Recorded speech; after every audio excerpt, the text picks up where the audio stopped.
1, 2, 1, 2, Houston, we got a problem. Houston, Houston, 1, 2, 1, 2, 1, 2. OK. Ça marche-tu? Ça a-tu l'air marché? Ça fonctionne. Je suis comme tellement déçue. Écoute, la réalité, c'est que ça fait des mois que je me visualise dans notre nouveau studio. Je suis allée m'acheter full de super beaux souliers, puis là, ce que tu me dis, c'est que bon, même si je fais ça de moi, Oui, même si tu fais ça de même, on les voit c'est tellement beau! C'est beau, là, honnêtement. Je peux pas croire qu'on les verra jamais. Oh my God!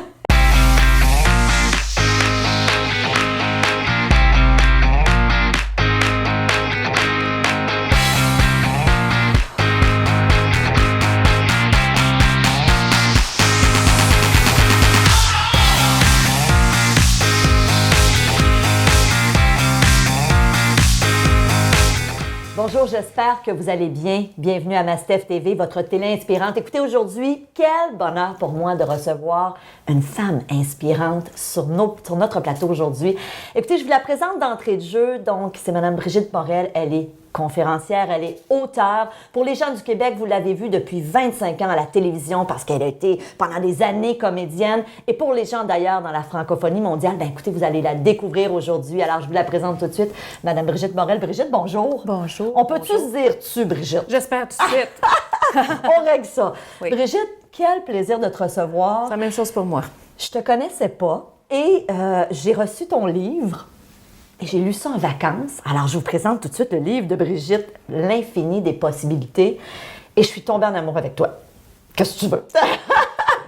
Je suis tombée en amour avec toi, avec ton essence, avec ton histoire. Brigitte, ce que je te propose pour le bénéfice des gens, évidemment, je vais leur proposer de se procurer ton livre. Mais peux-tu nous faire un mini résumé de ce que c'est? Puis ensuite, on va aller dans l'essence du sujet. L'infini des possibles, c'est un voyage. C'est un voyage dans un tout inclus. Comme on en fait beaucoup. Et donc, on est au bord de la mer. Et c'est un personnage, Clara, qui est à un moment de sa vie où il n'y a plus rien qui fonctionne. Donc, il y a, tout est en train de se déboîter. Au niveau carrière, elle était satisfaite. Au niveau de sa vie amoureuse, avec ses enfants, elle a l'impression d'être un imposteur partout. Et évidemment, comme dans toute vie qui commence à aller mal et qui se déboîte, c'est quand on touche le fond puis qu'on ne sait plus où est-ce qu'on s'en va qu'apparaissent des solutions. Mm-hmm. Et comme elle se retrouve toute seule dans un tout inclus, à un moment précis de sa vie, elle n'a plus aucun repère. Et donc, elle va faire une rencontre extraordinaire d'un homme, et qui va l'amener à s'ouvrir à l'infini des possibles. C'est un super beau roman, mais moi, sais-tu ce que j'ai aimé, Brigitte? C'est tous les enseignements qu'il y a derrière. Et avec Mastef TV, nous, on dit toujours aux gens, on veut vous inspirer, on veut vous donner des outils. Laisse-moi, tu fais une analogie à un moment donné dans le livre où tu parles qu'on a dans notre cerveau 2 chiens. Oui. Et ça fait référence à toutes nos pensées. Et ce que tu dis dans le livre, c'est je peux alimenter le chien qui m'amène à avoir des doutes, des craintes, des peurs, ou je peux alimenter l'autre. Hein. Dans le fond, les émotions que je vais vivre vont prendre la place en fonction de ce que je vais alimenter. Peux-tu me parler un peu plus de ça? Hein? L'importance de nos pensées, parce qu'évidemment, toi, tu as été formée en PNL, tu fais des conférences sur le sujet aussi. Oui. Parle-nous de quelle place ça prend dans ta vie, puis comment est-ce que les gens peuvent justement transformer leurs pensées pour nourrir le bon chien? C'est tout un mandat. D'abord, moi, ma vie a commencé à changer drastiquement quand j'ai pris conscience que tout part des pensées. Et c'est un peu ce que dit cette fable bouddhiste-là, c'est qu'on dit que dans nos 2 mains, on a 2 laisses avec des gros molosses. Mm-hmm. Il y a des Amérindiens qui disent que c'est des loups, mais bon, moi j'aime les chiens. Donc, et qu'un chien t'entraîne vers tes rêves, ton intuition, toutes tes possibilités, tous tes plaisirs, tous tes désirs, et t'en as l'autre qui va t'amener vers la raison, qui va te dire, ben non, faut pas que tu fasses ça et tout. Mm-hmm. Ça te montre, et évidemment que plus lequel des 2 chiens va t'attirer à la bonne place, c'est celui que tu vas nourrir le plus. Quand on prend que l'on aille vers ce qu'on aime, ce qu'on désire, ou sur ce qu'on a peur, ce ne sont que des pensées. Mm-hmm. Ce sont que de l'activité mentale. Et moi, quand j'ai réalisé ça, parce que je prenais ça comme de la vérité, comme je peux pas faire autrement, ben c'est plus fort que moi, hein? On dit souvent ça. Et tranquillement, je me suis dit, mais qu'est-ce qui est plus fort que moi dans ma tête? Et je me dis, ben ce sont des pensées. Et si ce sont des pensées que je permets de venir dans ma tête, ben je peux les contrôler, je peux les gérer. Et donc, ma vie, ma mission est devenue, et toutes mes études sont devenues de comment est-ce que je peux gérer ce que j'ai entre les deux oreilles pour que ce soit à mon avantage et non à mon désavantage. Mais il faut vraiment accepter, et je pense que c'est une loi qui est intouchable. Tout ce que vous voyez autour, même nous-mêmes, on est parti au départ d'une pensée. Tout à fait. Et donc, si on est capable de nourrir les pensées et de les choisir. Il y avait Gandhi qui disait, il n'y a personne qui a le droit de marcher avec ses pattes sales dans ma tête. Et donc, ça veut dire que je peux choisir chacune de ces pensées-là et surtout que quand j'en vois qui sont des pensées qui ne sont pas productives pour moi, d'être capable de faire chute mon oncle. Moi, je dis wouch le Dédé. Parce que je dis que j'ai un Dédé ici, c'est le démon dévastateur, le saboteur. Il y en a qui disent c'est le hamster. Moi, je dis que c'est mon Dédé. Il est assis là. Et de temps en temps, je fais prendre une débarque. Donc, dans le fond, ce que tu nous dis, quand tu as des pensées qui pourraient t'amener dans tes craintes, des doutes, des peurs... On a tout, hein? On en a tout le temps. Oui, tout à fait. Tu tentes de faire taire ce petit démon-là. Ah, je tente même pas. OK, tu fais prendre une débarque. Ferme la trappe. Oui. Et c'est un entraînement. Oui.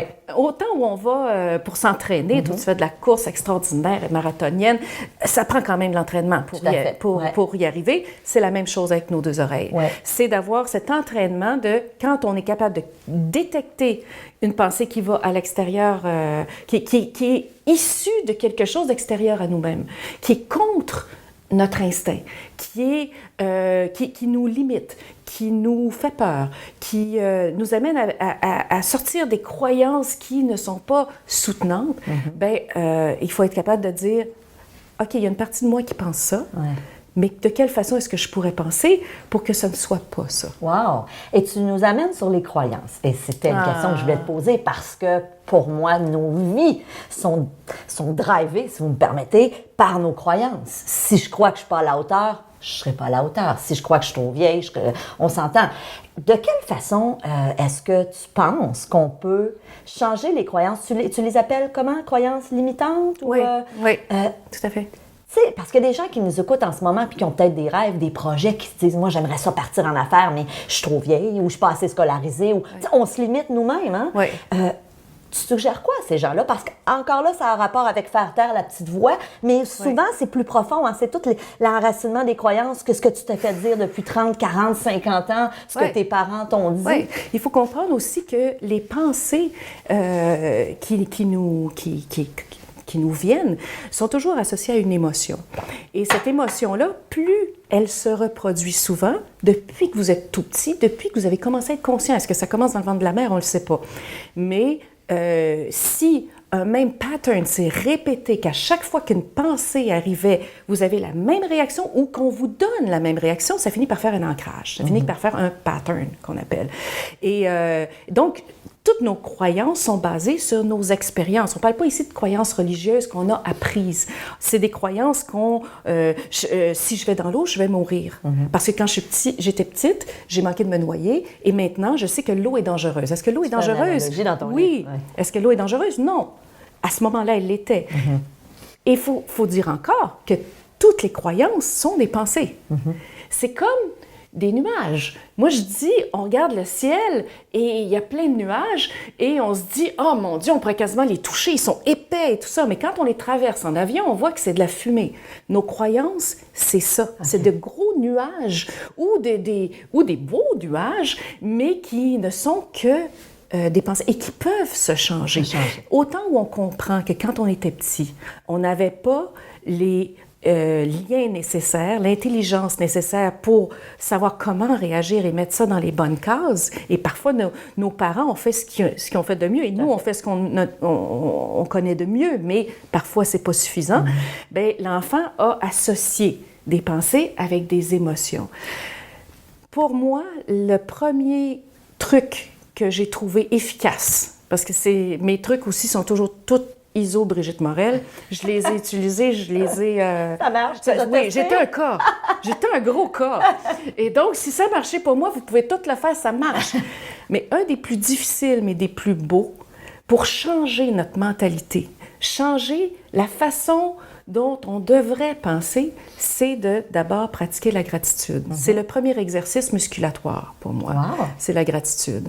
Et à partir du moment où je commence à reconnaître tranquillement que je prends le temps de m'asseoir et de dire « Ah, elle est tellement belle, elle est en rose, comprends-tu? C'est tellement beau, c'est une belle fille. Quelle gratitude de je suis à côté d'une femme intelligente et belle.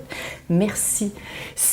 En ce moment, je n'ai pas de problème de santé. Merci. » Il y a toutes sortes de petits. D'être constamment à l'affût. Et dès qu'une pensée fait « Oh mon Dieu, je vais être capable de payer ma fin de mois. Oh mon Dieu, je voudrais faire ça, j'ai pas... » Ah, je suis contente. Aujourd'hui, je suis capable de conduire ma voiture. J'ai une voiture. Bien, bravo. Merci. Parce que plus j'entraîne mon esprit, et ça, on va en parler beaucoup plus tard sûrement, parce que je sais que tu crois ça aussi, mais plus j'entraîne mon esprit à reconnaître l'abondance qu'il y a dans ma vie, plus j'attire cette abondance-là. Je suis tellement d'accord avec toi. Je sais! Mais c'est parce que ça marche! C'est vrai que ça marche. C'est une loi! C'est vraiment comme une loi. Oui. Ben, moi, j'avais lu que tu ne peux pas attirer plus à toi si tu n'apprécies pas déjà ce que tu as. Tu as tout à fait raison. Donc, même si quelqu'un est malade, ben, la personne pourrait à la limite se dire ben, merci parce que je peux quand même marcher. Oui, j'ai peut-être la fibromyalgie, mais je peux marcher, j'ai mes yeux. Et plus tu vas apprécier ce que tu as, même chose pour l'abondance financière, pour les gens qui veulent plus d'abondance. Si vous avez des défis financiers, ben, malgré tout, vous avez fort probablement un toit, vous mangez fort probablement. Donc, et c'est ça, si tu veux attirer plus. Tu fais référence dans ton livre à une équation. Tu dis pensée plus émotion plus action égale résultat. Et moi, quand j'ai lu ça, je me suis dit, parce que je dis souvent, il y a deux types de personnes dans notre société. Il y a des victimes, alors des gens pour qui c'est jamais de leur faute, la vie s'acharne sur eux. Et à l'autre bout du spectre, tu as les gens qui se responsabilisent, qui disent « je suis l'artisan de ma propre vie ». Est-ce que c'est ça que tu fais référence quand tu parles de cette équation-là, toute la responsabilisation? Oui, en fait, c'est que si on pratique cette expérience, cette équation-là, si on utilise cette équation mathématique-là, ça va nous amener à la responsabilisation. On sait que ce ne sont pas les circonstances extérieures qui donnent le ton à notre vie, mais comment est-ce qu'on réagit à nos circonstances extérieures. Et quand on comprend en gestion de pensée, il y a une loi qui s'appelle, moi j'appelle ça la loi de la pensée heureuse, mais c'est la loi de la gestion de pensée. Mais moi j'ajoute heureuse parce que c'est ça que je veux comme résultat. Donc j'ai la loi de la pensée heureuse, c'est une loi. Et comme la loi des mathématiques, c'est une équation. Et beaucoup dans notre vie, quand on veut réussir et qu'on doit obéir à une loi, on doit obéir à ses principes. La loi de la pensée heureuse, c'est une équation mathématique. Souvent d'ailleurs, ce qui fait qu'on devient responsable, c'est qu'on comprend que si je fais une équation mathématique et que le résultat n'est pas bon, je ne dis pas « Ah, j'ai un problème de résultat ». On va dire, non, il y a quelque chose dans mon équation, j'ai mal associé les chiffres, ou j'ai mal calculé. Dans la loi de la pensée heureuse, l'équation qui est là fait en sorte qu'on ne dira pas « Ah, j'ai un problème de poids. Ah, j'ai un problème de compte de banque. Ah, j'ai un problème d'atmosphère. J'ai un problème à la maison. » C'est pas le résultat qui est le problème, ce sont les éléments qui composent l'équation. Donc, encore une fois, nos pensées, plus nos émotions, parce que nos pensées nous amènent toujours à avoir une émotion. Depuis qu'on est petit, les chemins se sont faits. Moi, j'ai deux gros sacs où est-ce que notre cerveau a envoyé les équations. Puis d'ailleurs, c'est notre hippocampe. C'est vraiment sérieux, c'est très scientifique. C'est l'hippocampe, puis l'autre partie du cerveau qui canalise, qui classifie. Et dépendamment de si vous avez été un enfant qui avait appris à avoir confiance en vous, vous allez envoyer les pensées, les émotions qui vont venir avec les pensées. Mettons sur le changement, ça va être « Oh wow, c'est le fun, je vais apprendre quelque chose de nouveau ». Ou bien vous allez dire « Oh non, moi ça me fait peur puis je vais encore rater ». Dépendamment de ce que vous avez vécu et refait comme chemin. Est-ce qu'un chemin, ça change? Oui. Donc, je prends mes pensées, je les associe maintenant à des émotions qui me rendent vivant, qui me dynamisent, qui sont motivantes. Et ça, je peux le faire. Ça demande de la structure et de la musculation, mais c'est tellement gagnant. Parce que si mes pensées que je choisis s'associent à des émotions qui me rendent dynamiques, enthousiastes, qui me rendent confiant, bien, les actions que je vais poser vont être dans le même sens, donc le résultat va être sûrement bon. Tellement. Et quand on choisit nos pensées et qu'on nous amène à les bonnes émotions, qu'on s'amène aux bonnes émotions et qu'on fait les bonnes actions, on a le bon résultat. Mais comment est-ce qu'on choisit nos pensées? Et que la façon dont on choisit nos pensées, c'est avec notre intérêt. Et plus notre intérêt est collé sur qui on est, sur notre passion, sur notre raison d'être, ce qui fait que le temps passe puis qu'on ne le voit pas passer. Ça, c'est un vrai intérêt.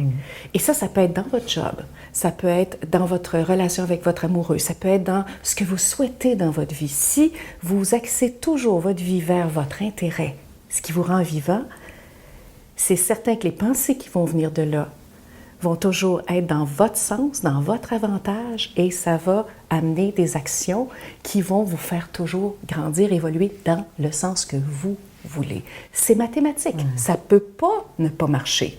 Et souvent, comme tu disais, les gens qui disent « Ah, mon Dieu, il me semble que je travaille, puis que je suis tellement là dedans, puis tout ça, puis comment ça se fait que ça n'arrive pas? » Mais ça dépend comment est-ce que vous dirigez vos pensées. Parce que peut-être que vous faites des actions, mais que la pensée en arrière, elle se dit Ça marche je ne l'ai pas. J'y arriverai pas. Oui, ou regarde, je ne l'ai pas.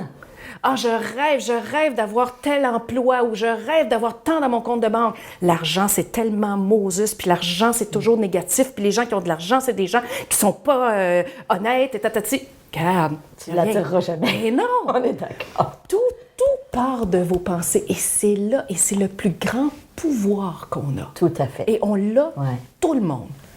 Écoute, je trouve que c'est un message d'espoir. Moi, quand j'ai lu ton livre, j'étais en vacances et je me suis dit, il faut que tout le monde lise ce livre-là. Parce que là, on a effleuré quelques outils, mais t'en donnes tellement plein d'autres avec Van Dreff, qui est un des personnages. Je ne veux pas vous en dire trop parce que je veux que vous ayez beau, beaucoup ri. hein? Oui, Il est beau, oui. Van Dreff. OK, toi aussi, tu l'imaginais beau, hein, moi aussi? Brigitte Morel, écoute, quelle femme inspirante. Je suis tellement privilégiée de te découvrir et par le fait même de te faire découvrir à toutes les personnes qui nous écoutent. Donc, premièrement, merci du fond du cœur. Et moi, j'ai envie de vous dire, je vous redis, je vous remontre le livre de Brigitte, L'infini des possibilités. Des possibles. L'infini des possibles, oui, par Brigitte Morel. Brigitte, merci du fond du cœur. Et puis, j'invite aussi les gens à aller découvrir sur un site web. Oui, brigittemorel.com. Alors, vous allez voir, Brigitte fait des conférences, il y a plein d'outils. Merci, merci, merci. Quelle belle rencontre. Oh, merci à toi.